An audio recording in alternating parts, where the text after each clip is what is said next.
Sterne naine ou sterne Pierre-Garin, il reste quelques retardataires. À cette époque, ce migrateur s'envole pour l'Afrique après avoir profité du printemps et de l'été pour nidifier à même le sol et se reproduire sur les bancs de sable de la Loire. Mais cette année, le processus a été contrarié.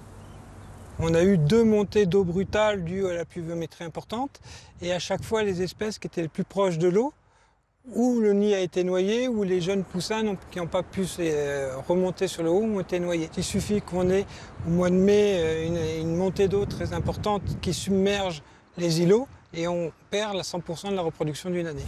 Et au niveau des effectifs, ça donne quoi du coup? Je crois que cette année, en nicheur, pour les naines, ça doit être 52 ici, au lieu de 100 et quelques. Ah oui, d'accord. Les sternes sont aussi très sensibles aux intrusions humaines.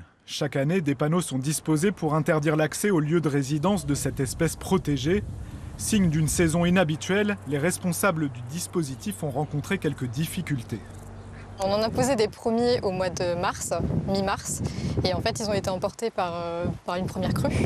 Et il y a eu une deuxième crue juste après, et donc on a dû reposer des panneaux début juin, le 7. Ça a été un peu tard, une année ordinaire, on pose les panneaux en mars, et puis après on fait notre suivi et tout va bien. À Tours, pour éviter les intrusions sur cet îlot du centre-ville, la Ligue de protection des oiseaux installe des cordons de sécurité durant la nidification.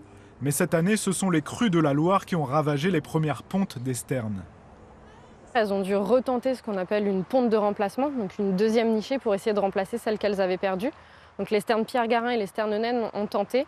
Les sternes naines, nous ici, n'ont pas du tout réussi et elles ont fini par abandonner leur nid. Il y a eu pas mal de dérangements humains aussi qui ont fait que certaines colonies ont complètement déserté les secteurs et on ne les retrouve plus du tout aujourd'hui. Donc en fait, au fur et à mesure des années, on a de moins en moins d'oiseaux qui viennent se reproduire dans nos régions. En Indre-et-Loire, la Ligue de protection des oiseaux estime que les effectifs de sternes ont diminué de près de 80% en 5 ans.